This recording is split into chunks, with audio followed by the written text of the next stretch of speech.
Today is April the 20th, 2021. My name is Tanya Finchum, and I'm with Oklahoma State University with the Oklahoma Oral History Research Program in the library. With me is Derek Joyner. He is a 2003 graduate of OSU and was a student manager for the men's basketball team while he was here. This interview is being recorded with Zencastr and will be part of our The We Will Remember Oral History Project. By way of context, January 27, 2001, a plane went down carrying 10 men associated with the OSU men's basketball program. At that time, Derek was in his first year as student manager for the team, and in the aftermath, the university and the Cowboy community made a promise to always remember these 10 great individuals. So, Derek, thank you for being with me today. Let's begin, before we get to the accident and the promise, let's learn a little bit about you, wherever you want to start. Okay. I grew up in a small community in a town called Ellenwood. It's in Kansas, and it's always probably about 3.5 hour drive from Stillwater. And just grew up loving sports as a kid, playing basketball and all those things. Was an athlete in high school, both in basketball and in sport of tennis. So when I was in high school, I was more passionate, and I was plenty passionate about both of them, but I was probably more passionate about basketball and those things. But I was more talented, and tennis might be the best way. So out of high school, I was an all-league basketball player, but wasn't, an all-state type player or anything like that. And we're a small community already. And then I was fortunate to be part of a state championship in tennis and those kind of things. So from there, that led me to a small community college here nearby called Barton County Community College. And I played 2 years of collegiate tennis out here. And so I was doing that for 2 years. And we had a athletic director at the time who, our tennis coach, right before our tennis season ended, he took a different job. It was going to make it harder for him to be our tennis coach anymore. So our athletic director had to become our tennis coach. His name was Neil Elliott, and he actually got his graduate degree at Oklahoma State while being a GA for the basketball team there. Okay. And during the road trips, playing in tennis, I would sit in the front seat with him. We talk about college basketball all the time. We talk about basketball, how much we're both real passionate about the game. And I told him, I'd like to coach college basketball, And he told me that I needed to, because I was thinking about going to play like in an NAIA level basketball. I thought that might have been the best path. He said that, well, if you really want to try to coach college basketball, you should try to get at the highest level possible, but you need to be willing to maybe do the worst job, maybe be a manager or whatnot. But at least then you're going to be able to build relationships with coaches and learn from them and all those things. So from there, he had relationships with, coaches on different staffs, and we sent out a cover letter to several different schools, and Oklahoma State was one of them, because obviously he had a connection. He had a connection with Kyle Keller, actually, who was the assistant coach there at the time. So that got me to, I was able to go down to Stillwater and several other campuses. But when I went to Stillwater, I met with Kyle, and I met with Pat Noyes, and they just chatted with me a little bit. And basically what they did there was afford me the opportunity to work their basketball camp in June. And I guess they were going to evaluate me from there is how that was going to go. So, and they're not the only school I did that with. It was a similar path with some other schools that I did this with.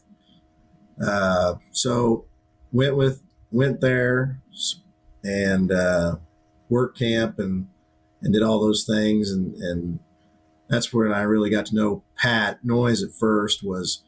He was kind of my contact person from that point forward. He would have been in charge of the managers. He was the director of basketball operations. He was kind of my conduit to Coach Sutton and my ability to, find out if I was going to be able to do this or not. He wasn't able to get me an answer at the end of that week whether I was going to be allowed to be a manager at the time. And one thing that maybe I need to point out is that these managerial staffs, and I know this wasn't, I mean, it's not 2000, so 20 years ago, but there was only 3 or 4 of us. There was, now you see there'll be 10 or 12 on a managerial staff. There was only 3 or 4 then, so it was a little harder maybe to do this. And I didn't really have any connection to Coach Sutton in any way, or the program really in any way, besides just my loose connection with my athletic director, having a relationship with Coach Keller. But I went to work Tulsa camp the next week, and they had invited me to be the manager while I was there, but Coach Bill Self had just taken the Illinois job. So there was an uncertainty about who their head coach was going to be. And then that same week, this tells you 20 years ago is long enough, I had a message to call Pat, and I called him on a payphone in the dorms of Tulsa University. And he had just picked up Coach Sutton in the airport, and he told me that I had the job. And Oklahoma State was the place I wanted to be the most. I mean, Coach Sutton was obviously very attractive to go work for and learn from. And geography-wise, 3.5 hours from my home was much closer than some of the other opportunities I had. So I was excited about that opportunity, and I think I did get paid the first year. I think they paid us maybe $200 a month. The other guys, when you're there for a while, you start getting to make an hourly rate, but your first year you get a monthly stipend. But I was appreciative for that. I told Coach Sutton I'd do it for free. I was fortunate to have some really good parents that they could afford me that opportunity. And for me, it was just about getting in front of high-level coaching and players and being a part of something like that. So I was fortunate to get that opportunity. Before the camp, had you been to Stillwater before? Well, the one visit, but I had never been to Stillwater before. And so I didn't know. I had one friend here in Ellenwood who had an uncle that was a professor at Oklahoma State. So he had always worn Oklahoma State gear and would go to Oklahoma State's camp. He was my age and my class. I didn't grow up like an Oklahoma State fan per se. I mean, I was looking for opportunity to learn. But so, I didn't have a reason maybe to go to Stillwater at that time. We didn't have family in Oklahoma, at least that direction of Oklahoma, that we ever went to. So never been to Stillwater before until then, and just followed my map and got there.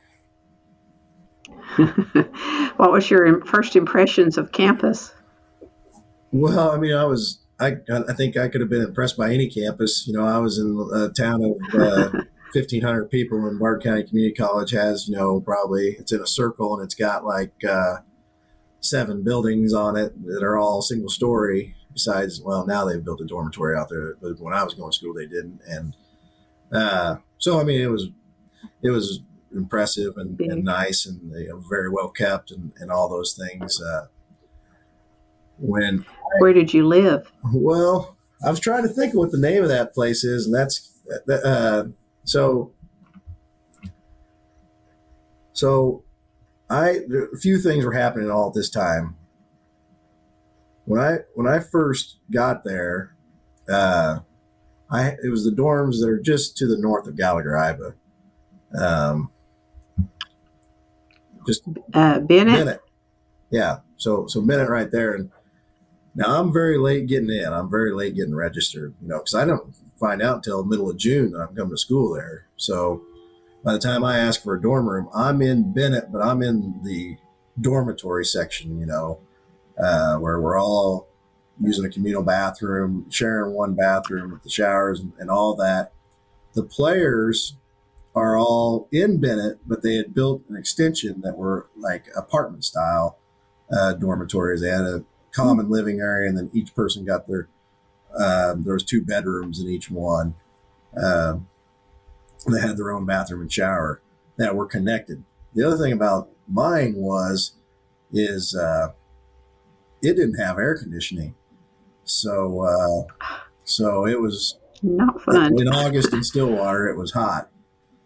The other thing that was happening at the time was, and I've never seen the old Gallagher because it was under construction at the time of my arrival. Okay.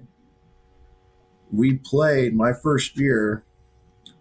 We practiced over there at the annex. We practiced in Stillwater High School's auxiliary gym, which was about an 80-foot court. You wouldn't believe having those kind of athletes on that kind of court. And my Ford Explorer quickly became the equipment room because you were just traveling from practice to practice, and I was the bottom guy on the totem pole. So all the stuff stayed in my Explorer as we went from practice to practice. So I was living there in Bennett, but I only lived in that dorm at Bennett for I don't know, maybe a week.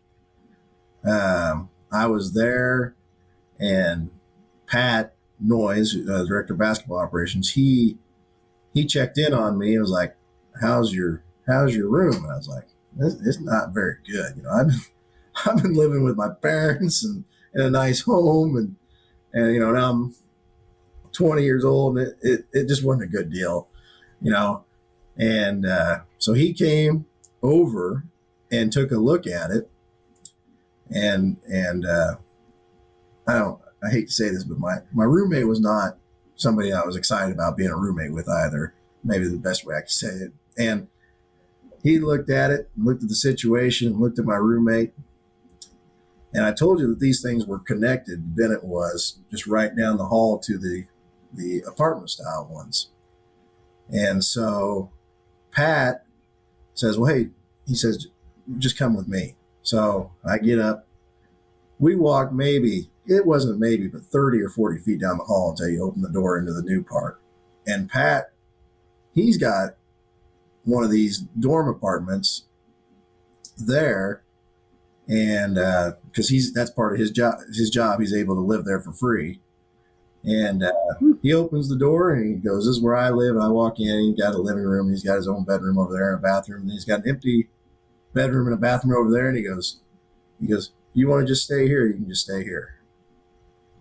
So, Wow. Pat allowed me to come in there and live with him during that time. And that's where I was. I think later on, fast forward 10 years or 10 or 8 years later in Pittsburgh, Kansas, there's a guy at a bar there, and he goes, "Hey man, I was your RA that year, and I was worried sick about where you were the whole semester because he could never find me." But he said his boss told him that, because Pat went and got me a key, he done everything. And so his boss told him, "Hey, don't worry about him. He's staying with Pat just right down the hall." So very generous of Pat for somebody who, director of basketball operations, the way a staff is comprised, you've got your head coach, you got your 3 assistants, and then usually your director of basketball operations is kind of your 4th in charge. And of course, they make a lot more money now than they did then, but none of them will be living in dorms. But he's 4th in charge, and he's got a guy that he knew for talking on the phone 1 week worth of camp, and maybe a week or 2 of me being there, trying to help as much as I can. And he's already okay with me staying with him. And I think it's just more about, I've told this story a lot to a lot of people. I think for Pat, the way Pat was once you were on his team, once you were part of Oklahoma State basketball, it didn't really matter how long he knew you. He was going to help you. And I think that's what he did for me. You just learn to pay it forward, I guess. Mm-hmm. Yeah. Did you get besides going to class and then doing your work as a student manager, was there time for fun? And if so, what would he join in, or would you invite you to do? something to relax too? Well, I mean, I think at first you're trying to impress as much as you can. You're trying to get as much. You're wanting them to give you as many responsibilities as possible. That's the best way to try to, work yourself into a situation. And coach, coach worked long hours. I mean, coach didn't have any hobbies, Coach Sutton. So he was in the office early and he was there late, until at least 7 or 8. So you tried, I mean, we didn't always, but you tried to hang out. Now, our offices that the whole first year were over there at, what's it called, Cordell Hall. We were there that whole first year while even our offices weren't done, even though we started playing some games in Gallagher by around. We started playing games in Gallagher in December. But our first few home games were at the Mabee Center in Tulsa. We played a few in Oklahoma City for our home games instead of in Gallagher because it wasn't quite ready yet. What were some of the things you would do? I'm not sure what a student manager does. Whatever you're told, I guess. A student manager is kind of so. A student manager is kind of catch all. I mean, the obvious ones are you're going to clean the gear, you're going to get the floor ready, you're going to try to keep the locker room in a certain state. You're going to manage the equipment, those kind of things, the gear coming out. Those type of things. And that's what we were initially doing at first, or at least my sole responsibilities. The other thing that you did to try to then begin to foster some relationships where you would just go to the office. And if an assistant coach needed you for anything, you just did it. I'll go pick up some dry cleaning. I'll go get your lunch. And you hope that turns into, hey, Derek, won't you come in here and help me with this, which would be a more basketball related item. And it did. As I grew older, and moved up, you handled things that were called film exchange, which was this is how we traded films amongst teams to get ready for scouting reports. I'm a high school coach now, and I can watch the films on my phone, and I can send a film to another high school coach on my phone in a matter of seconds. That was not the case when I was a student manager. We were calling people. What we first did is, number one, we recorded every game that was on TV. We had like a VCR at every coach's house, and every TV in the facility, we had a VCR. And if there was a game on, we're supposed to record it in the event we ever played one of those teams. But at the beginning of the year, you go look at your schedule and you find the team you're going to go play, and you go find like the 4 or 5 teams they play before we play them. And you get a bunch of FedEx packages, and you get blank tapes, and you label them already. And you send them in a big FedEx package with a return FedEx package already slipped that has our number on it, so we're going to pay for it, in hopes that they take their game, record it for you, and then next day it back to you, overnight it, the next day back to you. And that's how it worked for the most part. There were some exceptions that we had, and the hardest ones were always at the beginning of the year. So the beginning of the year, there's less games, and they're more critical to get because you might only get, not in there as many games were on TV. So you might only get 1 game or 2 games to prepare for the team you're playing if it's like the second game of the year. And the other thing about that is these teams are playing exhibition games. They're usually against like a Division II school. And a lot of times they make agreements with those teams. Don't trade our film. Don't share our film. So we had to get around some of those hurdles. Okay. And we had a lot of creative ways to do that. Probably the craziest thing we did, it was in my 3rd or 4th year. we had a team. Colorado State was our opponent, and they were playing somebody in Denver.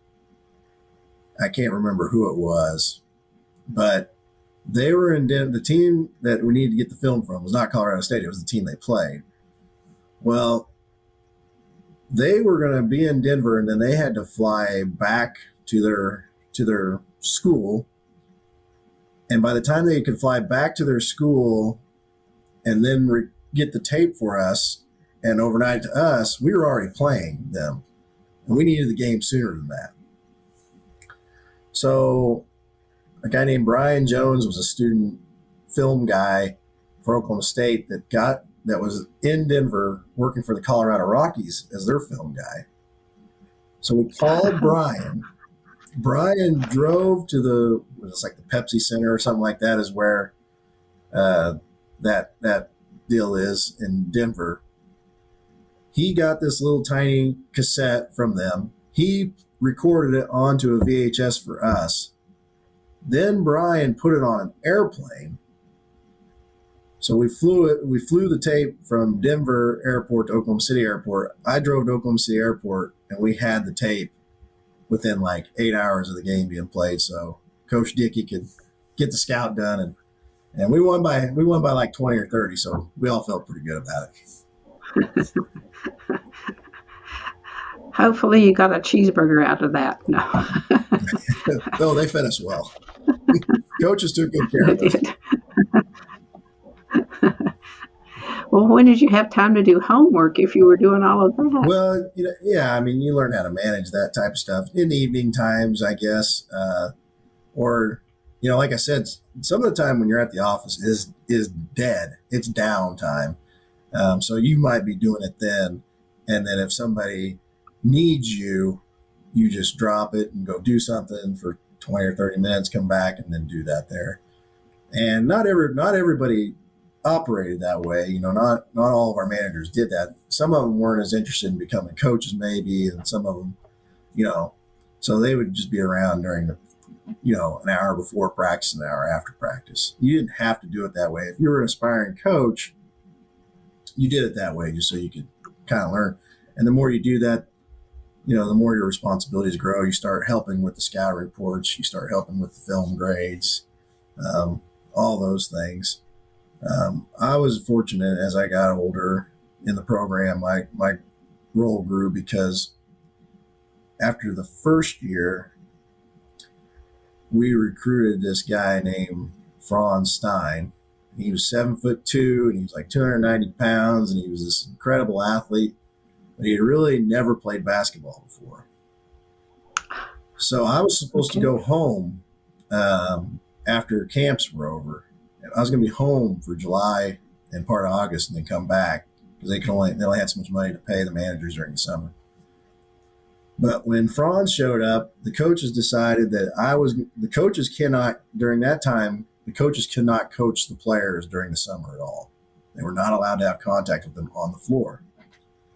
I was fortunate to get elected to be the guy to go work out Franz every day. So they brought me back to go put Franz through a basketball workout every day during the summer. And so I came back and did that. And that led to me working out, 5 or 6 that summer. And then I started working out almost every guy during the summer. So my summers were filled with working out our players when our coaches could not. So, and that was a great experience for somebody who wanted to be a coach. So, sure. Well, like on a typical game day, what would be some of the things you would be responsible for? A home game. I got to remember how early would you have to get there and that sort of thing. I got to remember all this, but the obvious things you would think about. Home games were maybe a little easier than road games because you have a lot more support staff that are there. And only so many people travel, but you did have some other responsibilities for home games. Now we were somehow responsible for the ball boys, and then we had young kids out there being ball boys. And the problem with the ball boy deal is people learn that was a way to get into the game.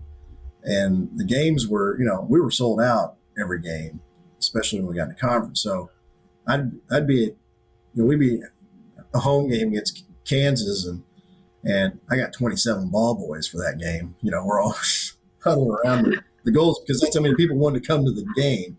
And that was one way you get into the game. That was, on a pass list. But we took care. We got the ball boys there, and they came in. We give them their shirts and get them lined up. And if they were acting out, you had to go say something. Coach Sutton's grandson Spencer was the worst. We had to get on him all the time. But so we had to do that. We had to set out. Obviously, you had to set out all the uniforms for the guys and get have all the things ready for that. You would. We weren't, for a game day, we didn't really sweep the floor. That was, our janitorial staff took care of all that type of thing for us. You made sure that the coach, whoever had the scout, he maybe lean on a manager that day to help whatever he, help him get things on the board and what he needed to do there. You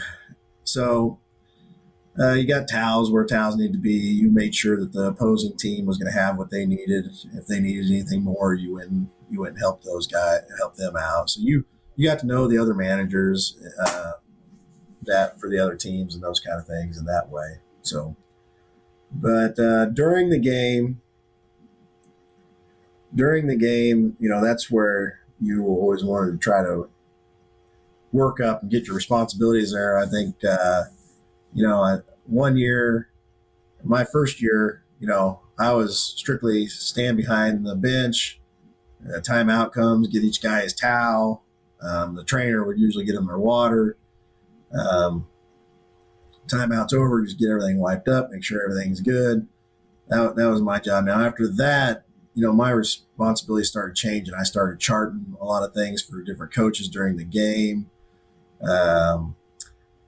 I would chart as I got more and more into the game plan and more into our playbook and those kind of things. I would, my last year, I think I was charting possessions, our offense possessions, what we called, was it successful, those kind of things. And then, at halftime, you'd go over that with, at that time, Coach Sean, and go over the things with him because he was pretty much calling the offense then. So the role changed and grew in different ways. It would be harder for a manager to do some of the things that me and my other managers were able to do because there's just so many more people on staff now.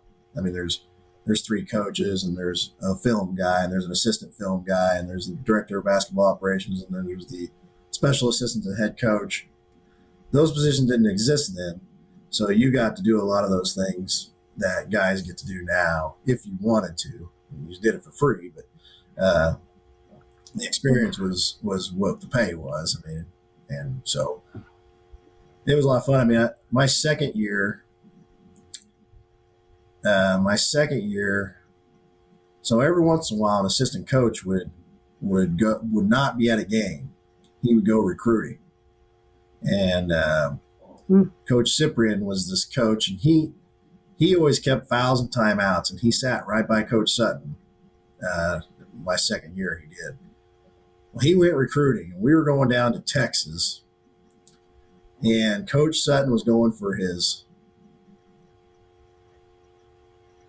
800th win, maybe. I think it was 800. Yeah, it might have been 700. He's going for his 700th win.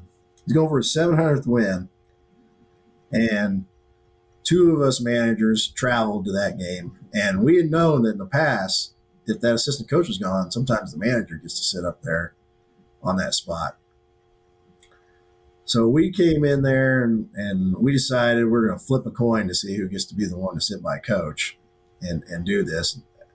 And I won the coin toss, and then Brooke Thompson, who's passed away as well, was our director of basketball operations then. And he walked in and he's like, "What are you guys doing?" I'm like, "Well, we've got a coin toss. I'm going to sit by coach." He's like, and Brooks is like, "No, I'm going to sit by coach." And I was like, and I kind of was like, I was disappointed because I know managers in the past have gotten to do that. And Brooks just kind of stopped and just kind of got the smile that only Brooks can get. And he goes, "No," he goes, "You sit by coach." So I sat by Coach Sutton for a 700th win and kept the fouls and timeouts. I learned not to make suggestions. That was not something I wanted to do. Coach shot those down pretty fast. So just told him what the foul count was and what the timeout situation was. That's all I needed to do.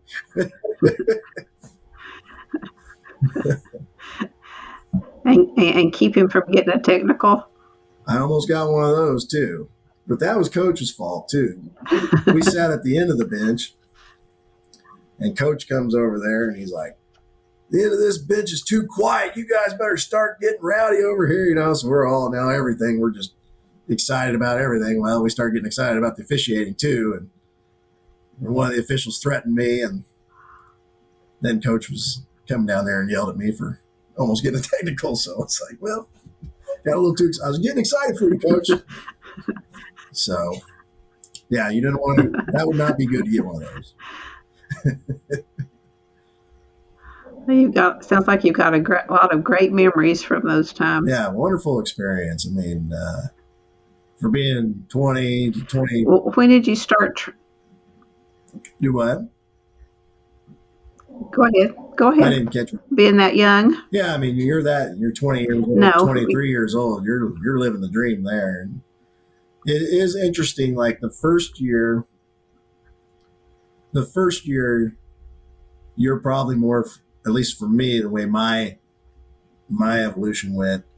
The first year, I was probably closer to the players, and not the assistant coaches. And that changed. And some of the assistant coaches became my best friends in Stillwater, even though they were 35, 40-year-old men. Some of those became my best friends, and the players were still, I have good relationships with them, but the more responsibility you took on, the more you kind of gravitate towards being on the staff, I guess might be the best way to say it. Yeah. And the age difference with the players wasn't that different. No, so, but does any particular player stand out? Oh, well, my first year, I would say some of the players I have former players I have the closest relationship with, would be the guys that I probably worked out and had a relationship with the most in their improvement. Would be probably, Victor Williams, somebody that we spent a great deal of time together. And one summer, he decided he was going to make 1,000 shots a day. So he came in the morning and made 500 shots on the gun, which was a lot easier on me than 500 shots where I was the rebounder that I created the workout. So he's making 1,000 shots a day. And so Victor and I are very close and still visit with Victor.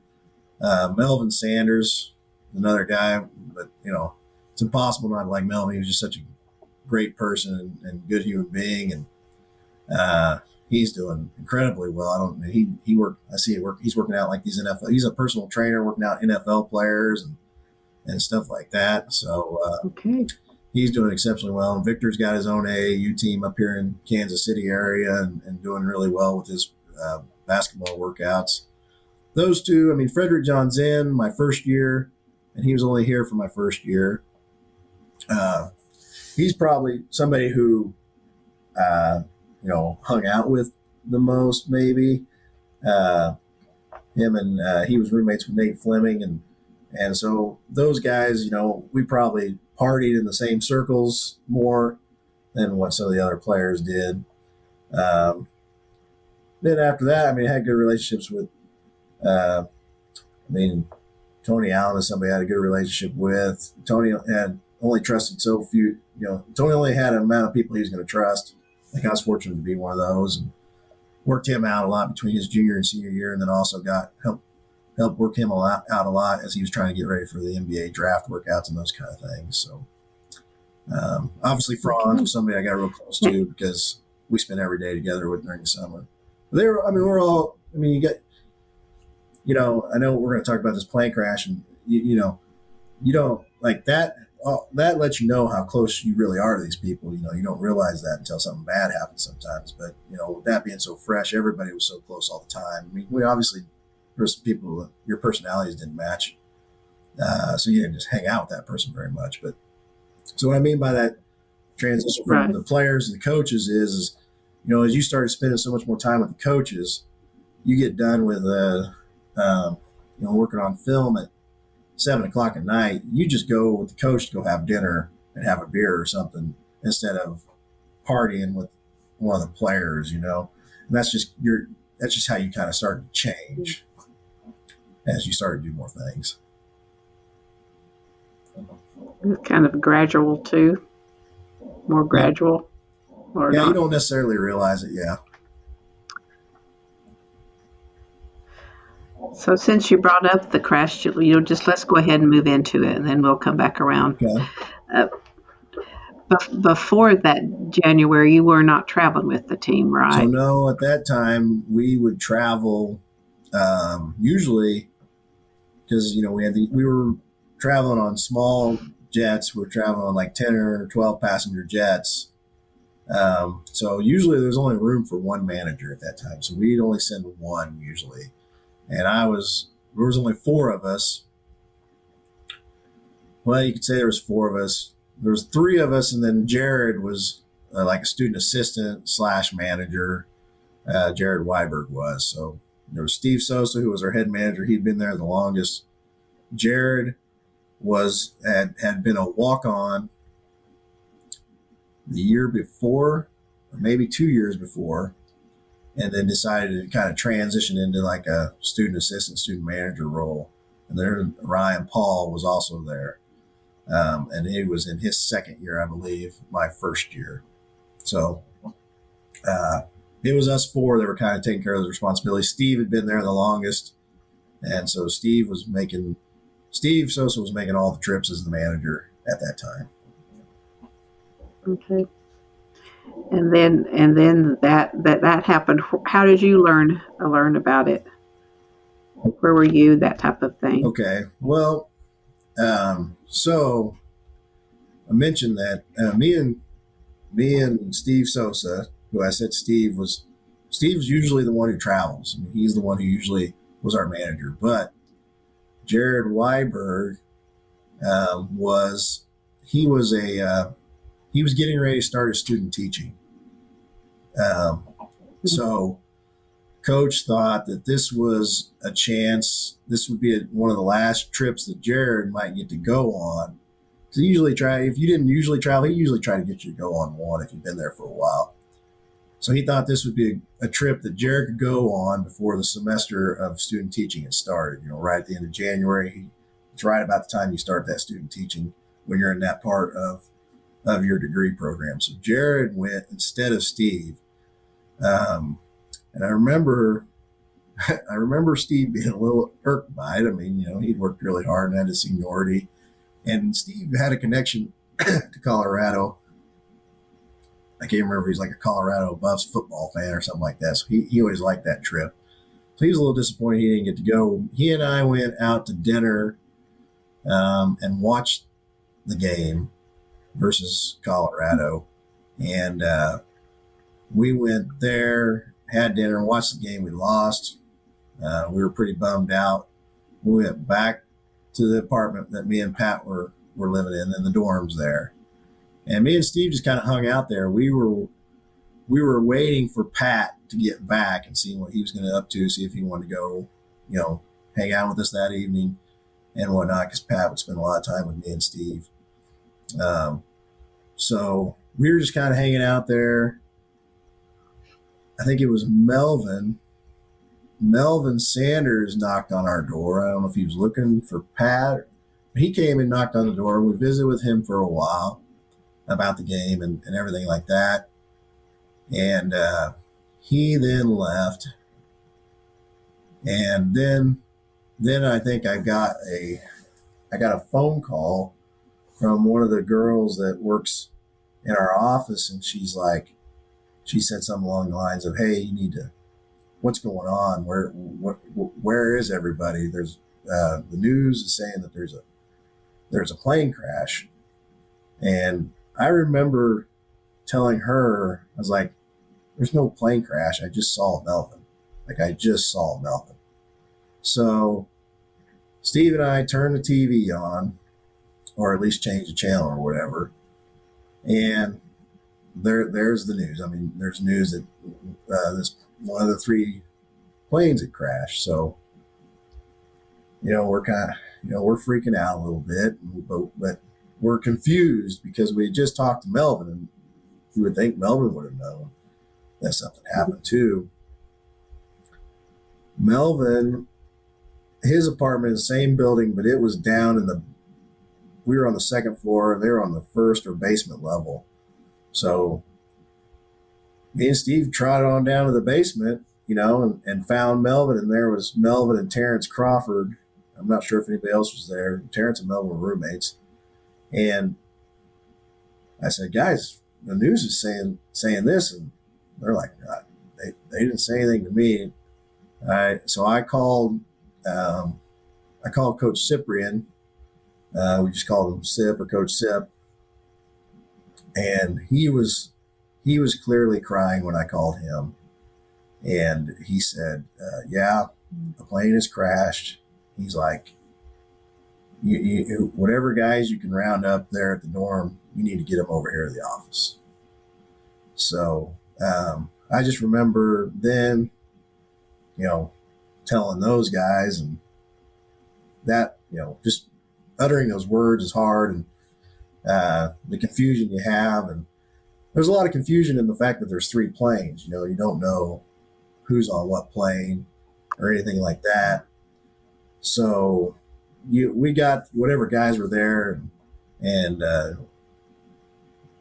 called everybody, and so we all went up to the office there in Cordell Hall, and that's when you just started learning about who was on what plane, and what had really happened. And then in the next few days, do you remember anything about those leading up to the memorial service? That it seemed like we were at the office a lot. That night we were there for a very long time, and there just wasn't, it was so fast. There wasn't a whole lot of organization about it all. You just didn't know. What was what. Each person would go in and out of their, disbelief or grief about it. You could be totally silent, then you just started breaking down, and each person would be going through that themselves around you. So one guy would start to break down. That would make a lot of other people, start to break down again if you'd gotten your composure about you. We went home, and we all went home. We all went to our homes or our dorms or whatever.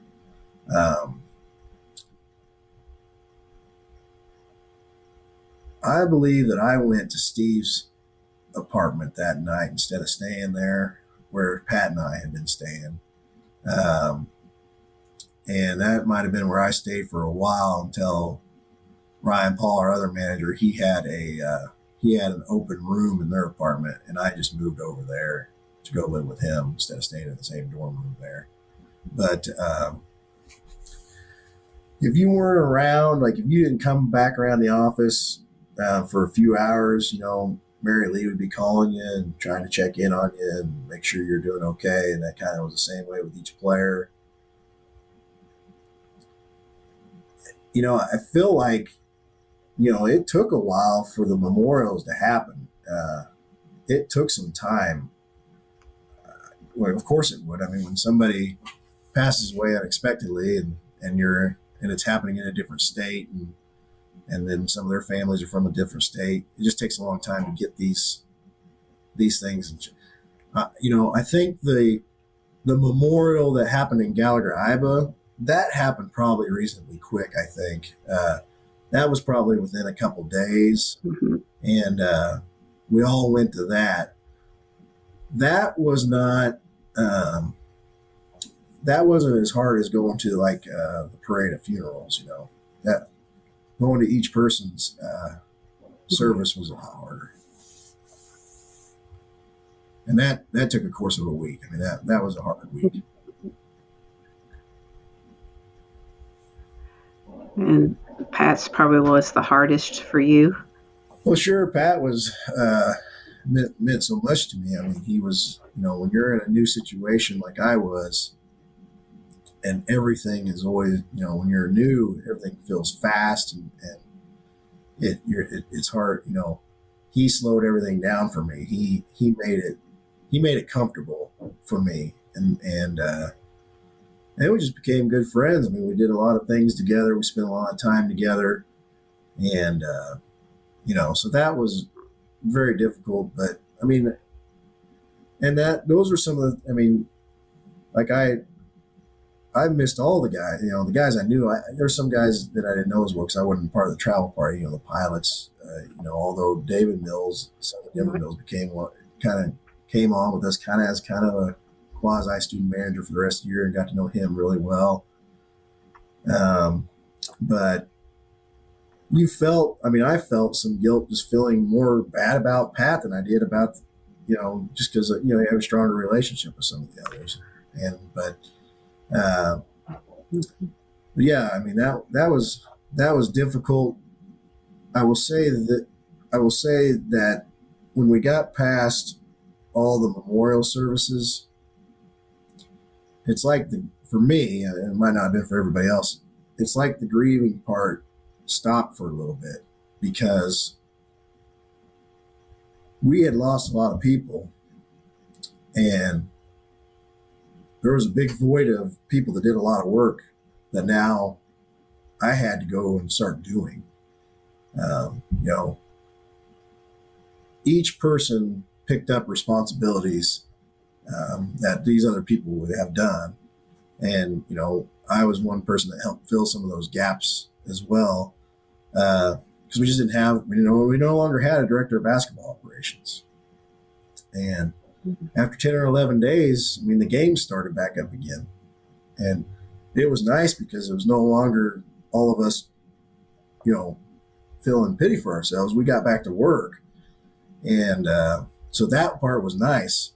I will say that in March, after the season was over, that kind of became there was about a week there that was really hard because it just all came to a stop. And you were back to reality again that these guys were gone. And the focus of the season was gone. Like the focus of the season was gone. And you kind of, reality struck you again. What do you recall about the first game after I think we played Missouri, maybe that first game after the crash? That was definitely our first home game. I want to say we may have went to Nebraska and played, but our first home game against Missouri, okay. That was, like on social media or any kind of these little Oklahoma State groups, you hear about people try to talk about like what was the best game you've ever been to, and when was Gallagher, like that game was, and I was fortunate to be there when we were really good,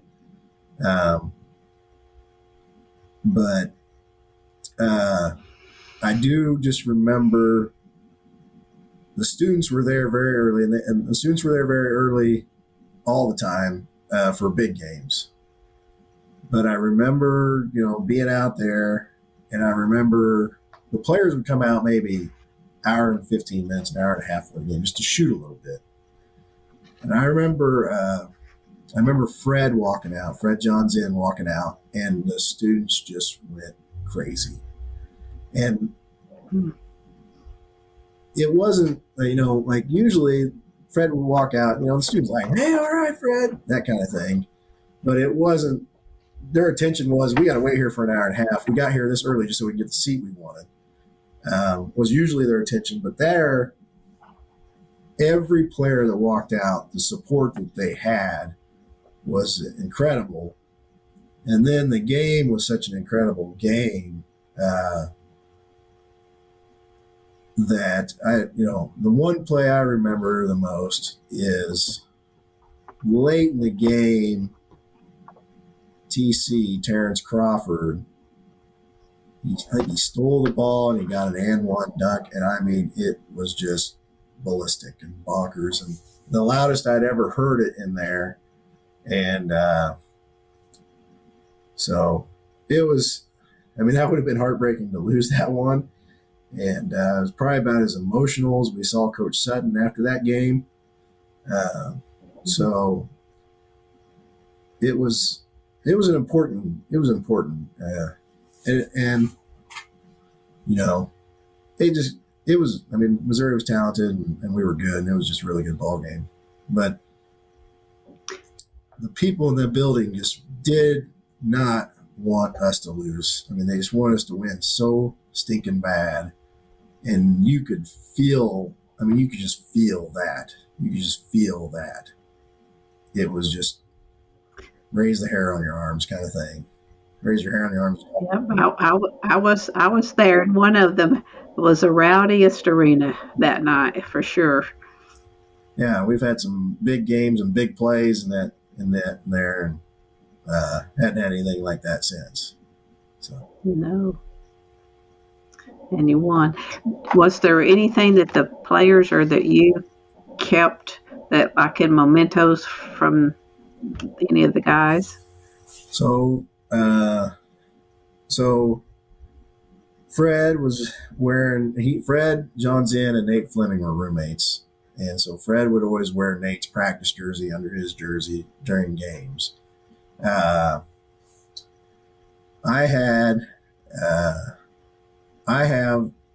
still have a pair of socks from Pat that he gave me. And so I'd wear those for every big game. Wore them for the Big 12 championship in 2004, wore them at the Final Four in 2004.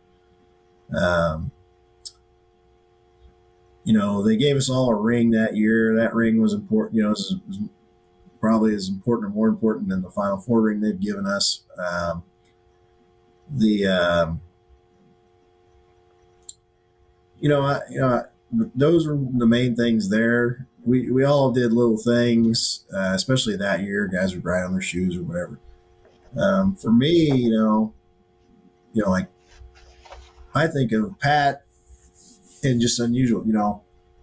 I never got very dressed up here where I'm from. So like Pat taught me a lot of things about getting dressed up for the game. Like he taught me how to tie a tie. Before people would tie a tie, I'd put it over my neck, wear it one time in a year, and then put it right back, still tied. Pat taught me how to tie. So every time I tie a tie, I think about Pat. Pat taught me how to properly hang my pants back up on a hanger. You don't just fold them over, and you got to put them on the pleats and all this. And I remember showing me that. So things like that, when I do those things, I still think about Pat a lot. And so those were some of the things, I remember Coach Keller, the 10 pin that you see now, and everybody's wearing the 10 pin. I remember Coach Keller being in Coach Keller's office in Cordell and trying to decide how that would look. I mean, I guess he might have, we had like 4 or 5 examples in front of us of what we should end up doing. And that's such a common signal, sign now that we see. But so I was kind of there as Coach Keller was picking out what that 10 was going to look like. And I remember it was a 10 with a ribbon beside it, a 10, where the ribbon's going to go. Was the 1 going to be the ribbon? I remember that and how important the 10 pin is, and always is for me, and see people with a 10 pin. All those things. I mean, there's been so many different things that I've probably forgotten that's been done, but all those things there was just so much support. Yeah, I mean, there was just a lot of support we had. Did you go to the dedication of the memorial at the site in Colorado? Yeah, and I'm trying to remember when that was. I think it was the same year. It was the same year because we all flew in August of that year. Was it? Okay. So it felt like the whole team was there, but maybe not. We all flew there together. I mean, the whole team flew there, and we went to that. I remember that, and have you been back since? Every time I go down I-70 that direction, we take the pit stop over there. So okay. My girls have been there. Last time we were there, was about 2 years ago now, April. Well, actually, it might be 2 years exactly to the date, because my family and I took a trip over Easter weekend 2 years ago to Denver, and I did not know what 420 was. Apparently, 420 is some kind of marijuana holiday, and we were in downtown Denver on 420, and today's 420. So it's some kind of deal. And I've got my 10, I got my 9, 7, and 5-year-old walking around downtown Denver on the marijuana holiday. But we stopped by then. It so it was almost 2 years ago the last time we've been there. But I've probably been there 3 or 4 times since then. And then were you at the dedication in the Gallagher? Sure. I mean, for the memorial in Gallagher. I stayed all the way till 2004, so all those things I was a part of. You were there, going through all those things. We were the first recipients of the Nate Fleming Memorial Scholarship. All the managers were, and managers continue to get that scholarship. So many wonderful things have been done for all these guys and their families and what they've done. I tried to make a note this past, always try to reach out in some way to a lot of the parents or spouses of the guys. This year I tried to, get an email or a handwritten note out to each person, and was fortunate to get all that contact information. I mean, one thing the university's done a great job is, keeping in contact with all those folks and making sure that they're accessible to folks like us who want to maybe reach out, because I know how bad it hurts me still. And I, my gosh, my child or my spouse, it just, that'd be a lot. I think that'd be a lot harder. Yeah, it's kind of hard to imagine if you haven't been there. Yeah. Yes. So. Well, and then there's the Remember the 10 run. Have you participated in it? I've been to the run one time. I did not run, but I was there and participated, just watched and whatnot. That's not an event that I've won when I was coaching afterwards. That time was a time it was very hard for me to get there. During the spring, we were usually trying to sign players and whatnot. So I did it after I was done coaching at Pittsburgh State, but that was the time I think we went and watched the spring game the same day. It's usually on the spring game, I believe, right? So we've done that one time. I think it was virtual this past year because of COVID. Well, of 2020 was with COVID, it was virtual. Yeah, I think this year it's supposed to be in August. I'm not much of a runner, so yeah. Yeah. The money from it goes for scholarships, though, so that's part of that too. When you think about each one of these men, does anything like trigger instant memories of them, besides folding your pants and hanging your and your tie? Yeah, each guy that I knew. Oh, I mean, just little things. I mean, and like Nate, with Nate Fleming, tennis was our common thing. He was an unbelievable tennis player. So sometimes when I think about it, when I know about a basketball player, it's a good tennis player, I think of Nate. I always think of Nate. With like Daniel, he was just such a charismatic guy. He was just way cooler than I could ever think about being, but super fun and just when you see like an old picture, or something shared on social media, is a lot of times that you see where these guys pop up on a video or something. Jason Keep breaking the backboard, that somebody was sharing that video. Well, all those guys are still with us during that moment. That season's to have as many kind of memorable things happen that one year, him going down there and breaking the backboard in the middle of the game. Gallagher Iva opening up for the first time with its new things. It was just such a I didn't know what I was getting myself into, I guess. But now, about 3 or 4 years ago, I'm watching Kansas basketball play on TV, and they're winning by a bunch. And all of a sudden, a Lewinstra comes in the game. And he looks just like Brian Lewinstra, who was our trainer, and that was pretty crazy. And that made me want to reach out to Brian's wife and let her know that I'd seen him and those kind of things. But so, and then with you get back to Jared, and Jared was like me. He just wanted to coach. He wanted to coach, and so I see a lot of Jared and a young guy that wants to become a coach. And Jared's a lot nicer than me, is maybe the best way I can put it. He was always so kind to everybody. I'm not as good at that. My wife's great at that. I'm not great at always meeting everybody with a smile, and I'm maybe a little more shy. So when I get somebody with that kind of personality, that's just, their kindness is almost overwhelming. This guy's just so kind. I think about Jared a lot in those moments, especially when in his coaching situation or a player. And, with social media, you're able to follow a lot of these families, and Pat's sister, Molly, she became one of our very close friends in Stillwater. And she still gets in there on the first happy birthday text message, on my phone in the mornings and all those things. So, you said so many relationships with so many different people that, those relationships continue on. That's one of the best things about all of it. Well, any of these young players that you've had through the years, do you encourage them to come this way? Oh, to Stillwater? Well, I always think going to school at Oklahoma State's we've had one Ellenwood kid go down there that I can think of in the last 10 years, but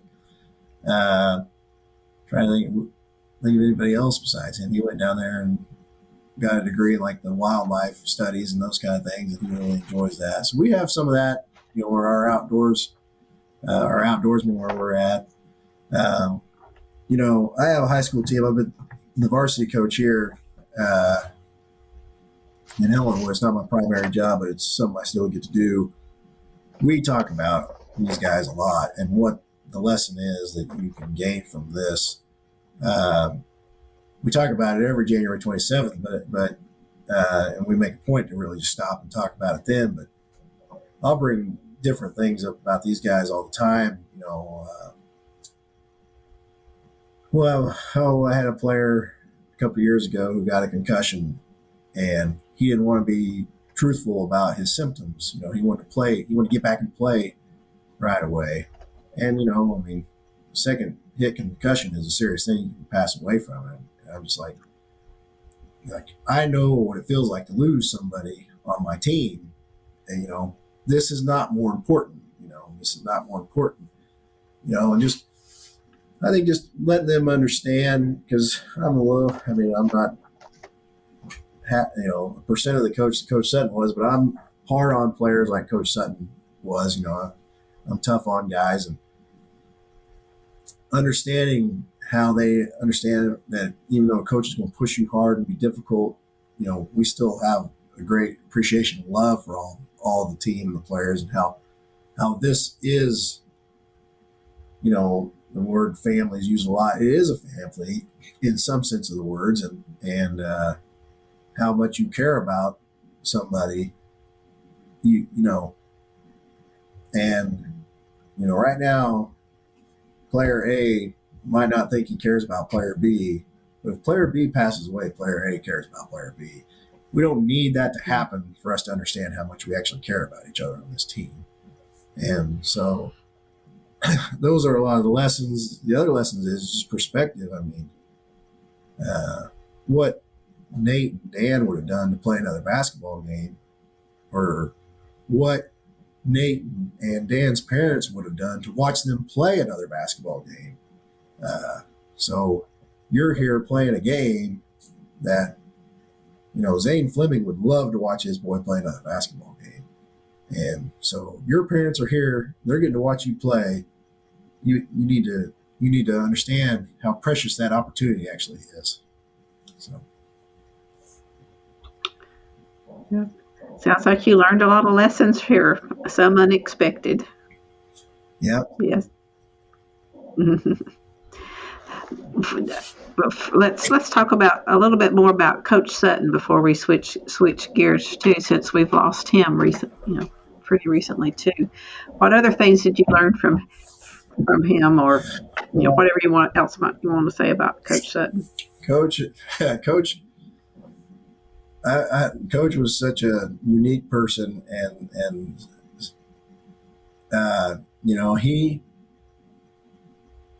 I appreciate so much what he did for me, and I think what I appreciated was I think he appreciated how hard I was working, and that he rewarded people who worked hard.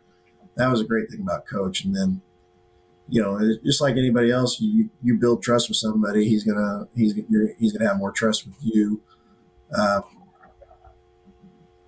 Now, I've had other people from the past that would come in and say, Coach is not near as tough on these guys as it used to be.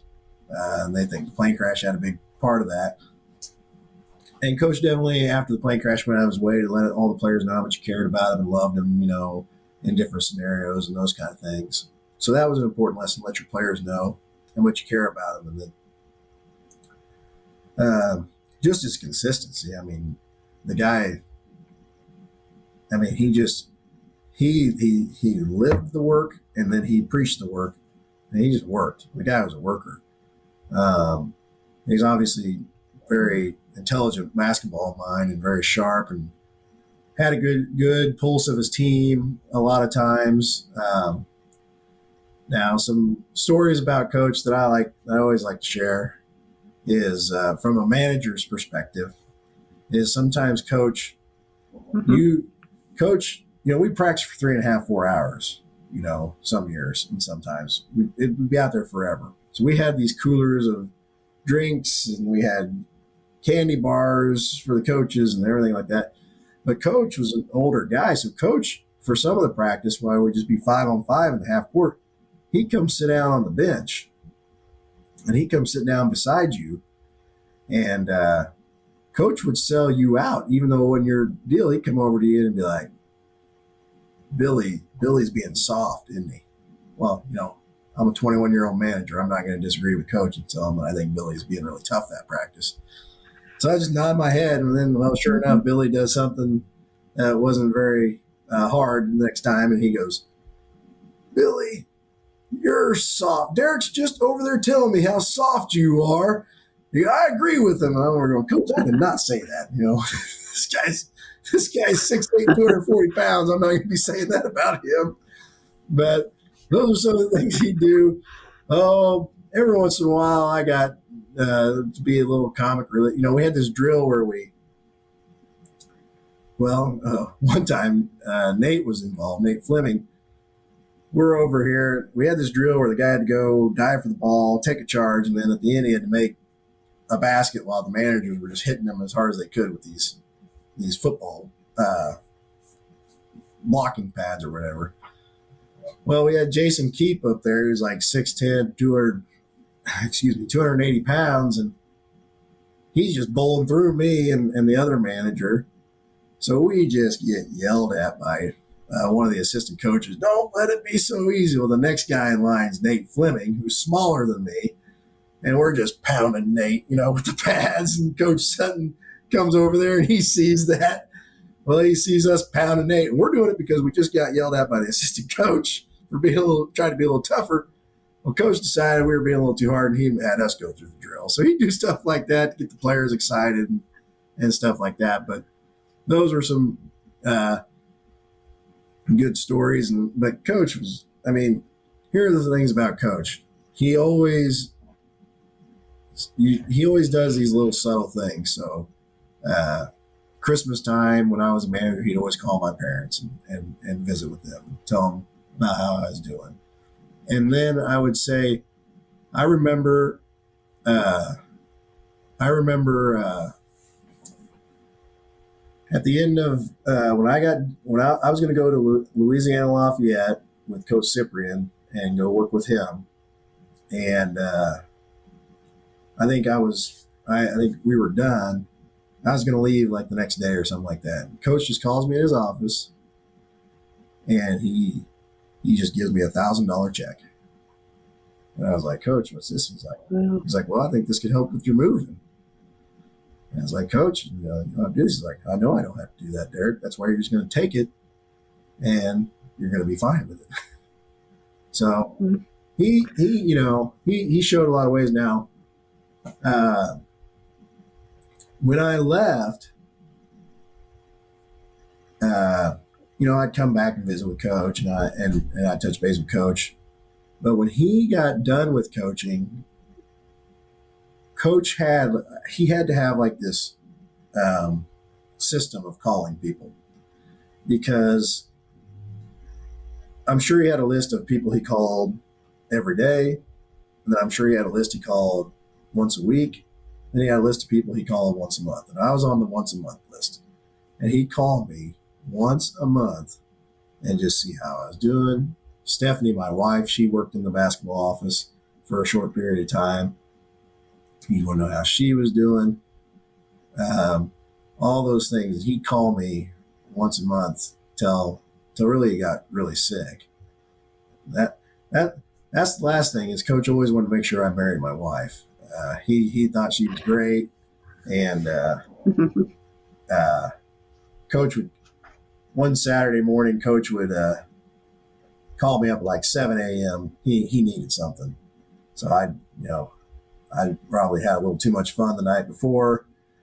I'm getting myself out of bed and driving up to the office.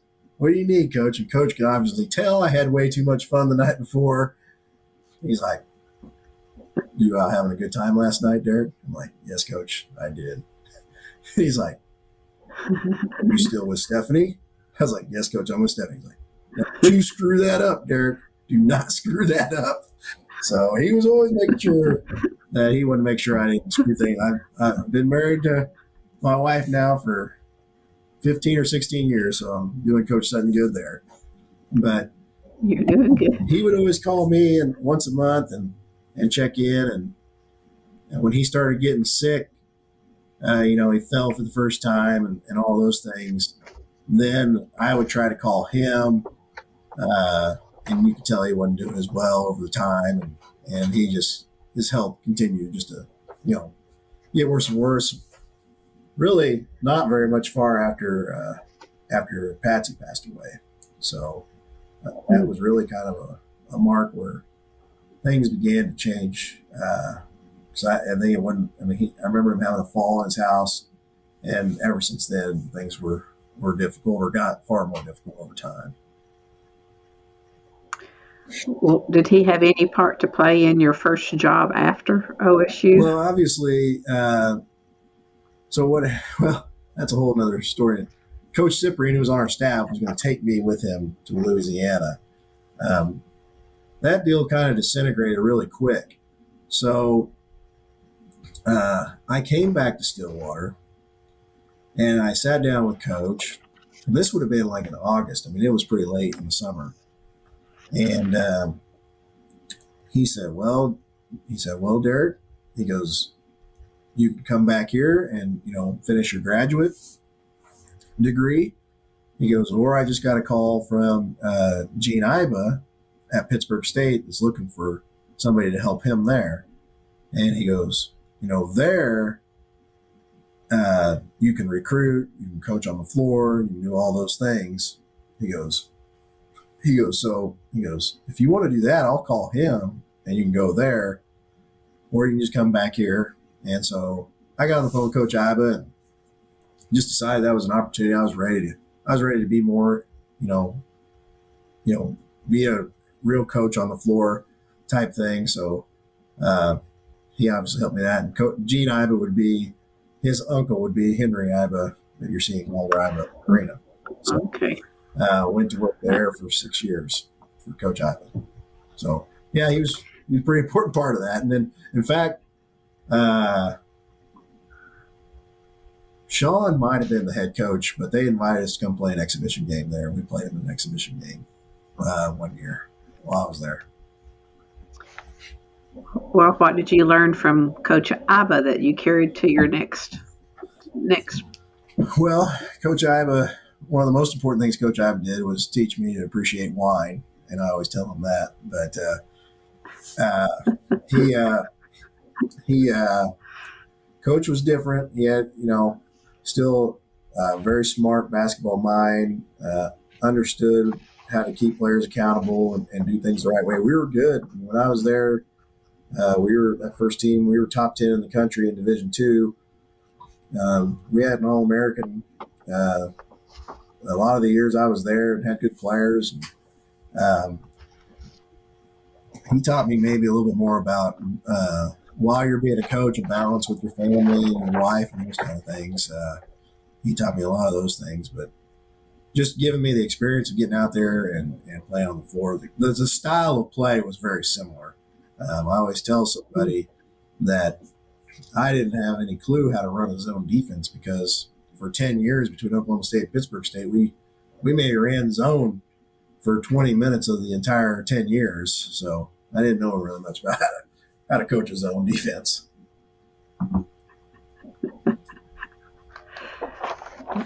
So what years were you there Well, at Pittsburgh? so 04, 05 would have been the first season, and then 09, 010 would have been the last maybe.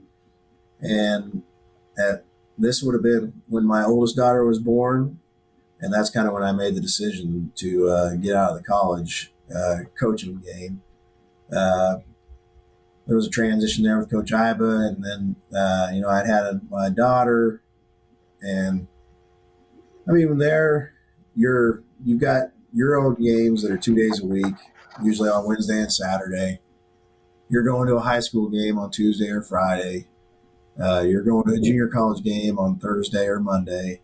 So you're just, it was not something that maybe was, when I had a daughter, it just kind of changed my perspective on things. So moved back here to Ellenwood, where I'm from, helped my brother run a construction business that we do here. And for the first 3 seasons, I sat on the bench as a volunteer assistant for Barton County, their basketball team. And then the middle school position opened here in Ellenwood, and I did that for a year, and then the high school position opened, and I've been doing that for 7 years.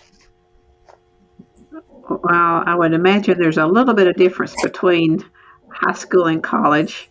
Do you have a? Well, you don't get to recruit your own players. I know that. You coach with what you got, and we're a small school, so like a guy that can grab the rim's athletic for me instead of having a 6'8" real athletic guy. So it's a good thing for me. It still allows me to scratch that coaching itch. I didn't have to eliminate coaching out of my life. And it's an important part for me. I mean, helping people and helping young people and being part of the game. But the best part about it is the relationships I've had with people either Oklahoma State, Pittsburgh State, or along the way. I mean, I still call coaches that are at the collegiate level, and they still call me, and we still talk about basketball. Like I'm like, well, for you it's different, but like there's no. Everybody still is, basketball is basketball, and we have a lot of fun talking about it and trying to strategize how to get better at it. So, do you anticipate getting back to the college level at any point? I don't.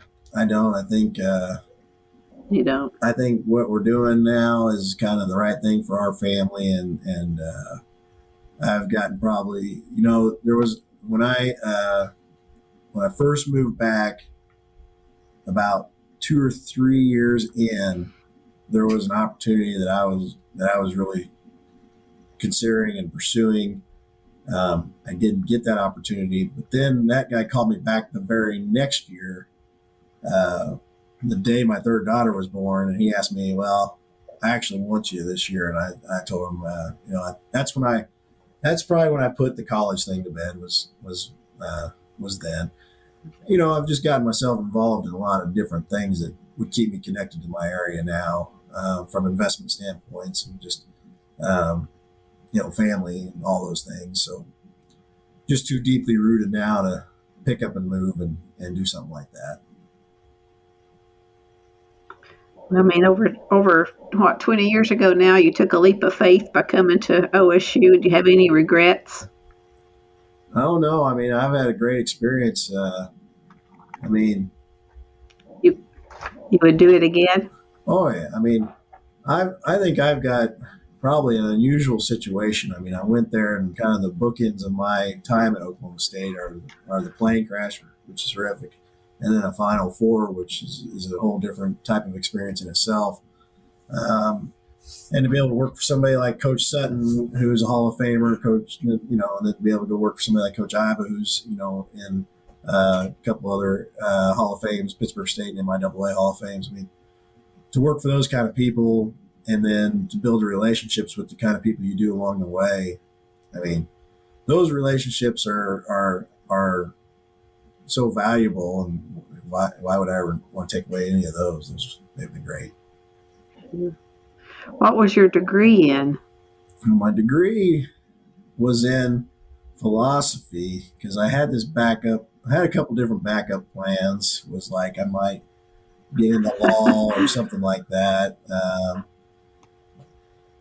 I also probably made a poor decision at that time where I was like, I'm not going to get a teaching degree because I was not going to settle for a high school coaching job out of Oklahoma State. Because when you come out, you got a real, they offer you a position with real money to teach and coach high school. And I know that those people, the teachers don't make, a great deal of money in the scheme of things. But when you're 23, a salary like that is something that's really comfortable. So I had some theory about that. I got a master's degree at Pittsburgh State in educational leadership as well. So now I'm a construction worker, I'm using those degrees really well. But a lot of the Philosophy's hard. I thought was one of my hardest classes. Well, it was like the reason why I liked it. Well, I think it was good for basketball. Was conceptual thinking. You did a lot of conceptual thinking. You also learn a lot about different people's backgrounds, faiths, those kind of things. So it helped you kind of have a greater understanding of each person's perspective, maybe. So from that point, from having a relatability standpoint to each person or understanding why somebody might feel the way they feel, and not get upset or put off by somebody having that stance, probably helped too, having those. It helps me now, in business and dealing with maybe employees, but maybe more importantly, dealing with our customers and dealing with the people we work for. Just having that understanding of the, I guess that's what philosophy did. And, I can forget all the long things that you had to read that weren't any fun to read, but turning around and looking at the perspective that they're in was probably the greatest gift that gave to us, is seeing different people's sides of arguments or sides of conflict, all those things. That's probably that makes sense. Yeah, that makes sense. So if you have that ability to get it past yourself and see everything else, and that's kind of what philosophy tries to do, I guess. I'm not a philosopher. I can tell you that, though. I'm not that. And you don't have to have a teaching certificate to be a head coach at high school? We have this thing called Rule 10. We're not quite far out all the way to Western Kansas, but we start Western Kansas, and they just have a hard time finding enough teachers that want to coach and those kind of things. So, we had some Rule 10 coaches when I was here. So you have to take a class or whatever. It's an online 1-hour deal and get yourself certified in a couple different ways, and they let you do it then. So yeah. How's your team doing this? How did your team do this season? We were 18-5 this past year. Lost good. in our sub-state championship, one game away from going to state championship tournament. But the future's bright. We had 4 sophomores that were got all league honors, and one is my nephew, and he was a first-team All-State player. So he averaged around 23 or 24 points a game as a sophomore. So we're gonna try to make some noise here in these next 2 years here in 2A Kansas basketball. It's fun, I think. Yeah, it's fun. Some of the first players that I coached here in Ellenwood, they're getting jobs, and a gal that was just on the girls team that I helped along the way. She asked me to read at her wedding this past year. Just a lot of neat things like that. And coaching does so many of those things. Player that I coached at Pittsburgh State from like 2006 to 2008, he calls me last year, and he's like, "Coach, I just want to let you know that I got my master's degree today." And he just wanted to make a big point out because he really struggled academically. He was probably somebody you probably didn't even think was going to get a bachelor's degree. My wife, he come to our house a lot. My wife spent a lot of time with him, and so he had it in his head that I need to call Coach Joyner because how far I've come. Some with the seeds planted by them about how education can be important to you and help change your life. It's a value, and you serve it well from talking with you. That's I'm impressed.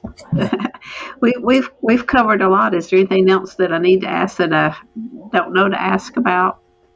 I don't think so. I want to make sure the focus is on the 10 guys who passed away, and that's what the library is for. And we talked a lot about the lessons they taught me, and I'm thankful for them. I'm thankful for their families to have them at Oklahoma State when I was there. Just appreciate everything they do. Appreciate the university's efforts to always include me and my wife whenever they invite people back. Because it's so great to see the families and how they've changed, and it's just a neat thing to be a part of. It's a terrible thing to be a part of, and a great thing to be a part of. When you talk about this, you don't want to be a part of something that this happens, but it also has so many things that are rewarding to get to continue to be part of this family, and that and every year you can go back to the luncheon, you can see a lot of the folks you haven't seen in a long time, and just appreciative of those families continue to participate in that, and then the university continue to include me and my family in that. Do you think the yearly things help or hurt? Well, I would think it'd be an up and down deal for a family member. I would think so. If sometimes you just don't need that yearly reminder. So I can see why some take a few years off or take 10 years off. And we don't go every year either. Sometimes it just doesn't work for us. But we really enjoy the experience when we go back, and it's a neat thing for us to tell our daughters who are 11, 9, and 7 to tell them what this was and how important it was to us, and just more things that show them that in this world there's a lot of things that are bigger than you, and just good experiences. Now, some of our daughters don't quite understand how the deal works in the real world sometimes when it comes to sporting events. You get treated extremely well when you go to these things. They feed you, you get there, you got a great parking spot, they feed you lunch, you go to the game. We've been fortunate to have some friends that have a really great situation at Kansas State University as well. So they've done that and been up in the box. And one time we took my team to a K-State game, and I took my team down to Oklahoma State one year too, but my girls weren't old enough to go with me then. We park in the parking lot way far away, and my daughter's like, what are we doing here? And I'm like, this is what normal people do. It's like, just drive right up to the building and just park. It's like you walk a long way to the game. Well, maybe she'll come here. She might. We got 3 of them, so we'll see. Maybe one of them will. Yeah. for some degree, not necessarily undergrad, but some Yeah. degree. Yeah. Did you have any interactions with Bill Tiggins? Bill. Since I wasn't traveling, I did not have that many interactions with Bill. You did. So I don't know Bill that. And what about and then Kenneth? Kenneth Durfee? No. Yeah, So Kendall. those would be guys that I got to know that were in their spot. Dave Hunsiker's. When I became part of the travel party, you'd see Dave every time you got on the plane. You'd see Tom Dorado every time you got on the plane. You'd see Joe Riddle, who'd become the radio producer guy with him, on the plane. So those guys, my first year, just did not see them. Didn't see them like that. So didn't know them very well. Okay, no, just making sure I hadn't left them out. Sure. So we got that covered. Anything else you want to say? I don't think Anything so. else you want to add to the record? No, just I think this is a good thing, and I'm glad we're doing it. Well, I usually end most of my interviews with the question of asking you, how do you want to be remembered? Well, I don't know how I want to be remembered. I guess just people around here think I'm a good guy and a good dad and a good friend, I guess, like a lot of these guys were. Yep. Can't ask for much better than that. Yep. So. Well, that ends up my questions. So I'll thank you very much for sharing your stories with us today. Thanks for having me. It's been great.